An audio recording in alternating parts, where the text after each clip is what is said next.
Lire est une activité absolument essentielle à la vie. Presque aussi essentielle que la respiration. Si vous ne respirez pas, vous mourrez dans quelques minutes. Si vous ne lisez pas, vous ne comprendrez jamais le monde de la même façon. Vous aurez eu une vie ennuyeuse, vous aurez une vue partielle des choses et un monde immense vous sera fermé à tout jamais. Il y a des gens qui ne savent pas lire, qui sont illettrés. C'est pas leur faute. Et je me souviens que quand j'étais adolescente, plusieurs de mes copines, de mes camarades de classe à l'université, passaient du temps bénévolement à enseigner la lecture à des étrangers venus habiter en France, qui vivaient dans cette localité. Lire est essentiel. Et dans la série qui nous occupe, Compte rendu, je voudrais vous présenter quelques ouvrages qui me semblent utiles. Le premier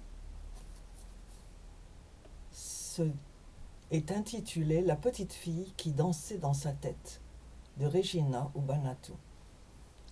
Regina est une enfant du Nigeria.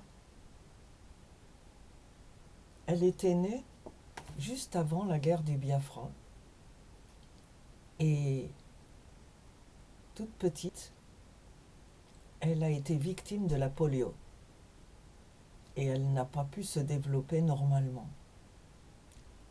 Quand la guerre s'est installée et que les gens souffraient de malnutrition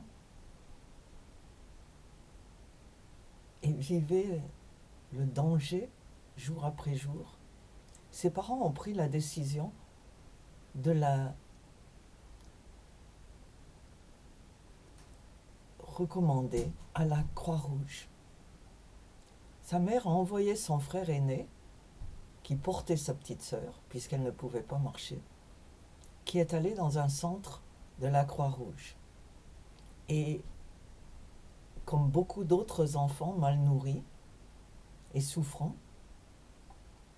elle a été transportée par avion dans un camp de réfugiés pour les enfants au Gabon. Elle a passé à peu près 3 ans au Gabon jusqu'à la fin de la guerre du Biafra. Quand la guerre s'est arrêtée, après la fin des combats, tandis que les autres enfants étaient rapatriés au Nigeria, elle a été emmenée en France dans un centre d'orthopédie pour y subir plusieurs opérations dans le but d'essayer de l'aider à remarcher. Et le livre raconte pas la guerre, puisque quand elle est partie du Biafra, elle était trop petite pour se souvenir de ce qui se passait. Elle dit dans son livre que au camp de réfugiés du Gabon, à Libreville, elle se souvient de ses camarades un peu plus âgés qui dessinaient des scènes de guerre, des bombardements. Mais elle ne se souvenait de rien. Bien sûr, la guerre l'a impactée, mais elle n'en a pas vraiment le souvenir.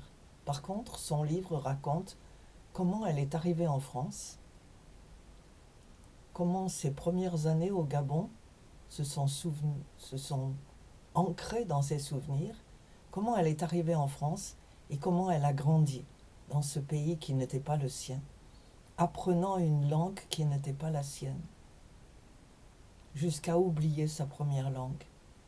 Et comment elle a découvert à l'âge de 14 ans qu'elle avait des parents au Nigeria. Elle est allée les voir, elle a rencontré ses parents, elle est retournée plusieurs fois au Nigeria et a fini par décider de rester en France. Aujourd'hui, elle est mariée, elle travaille à Paris. Et ce livre est un livre important.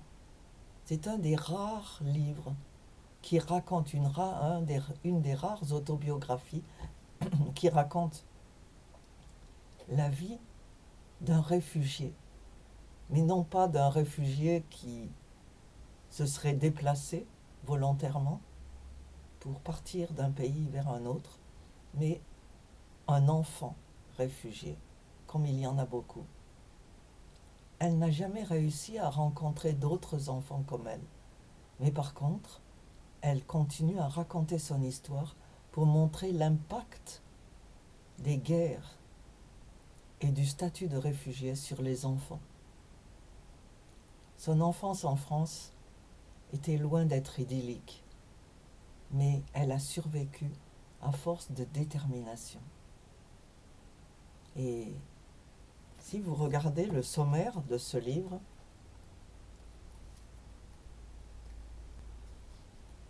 où vous voyez la table des matières, ça commence au Gabon, à Pinusville, et puis son arrivée en France, et enfin son enfance et son adolescence. Et le dernier chapitre conclut que l'amour triomphe toujours. Aujourd'hui, elle est mariée à un Français qui ne connaissait pas le Nigeria, mais qui a aimé Regina, qui l'a épousée. Et ils sont toujours là, ensemble, à témoigner.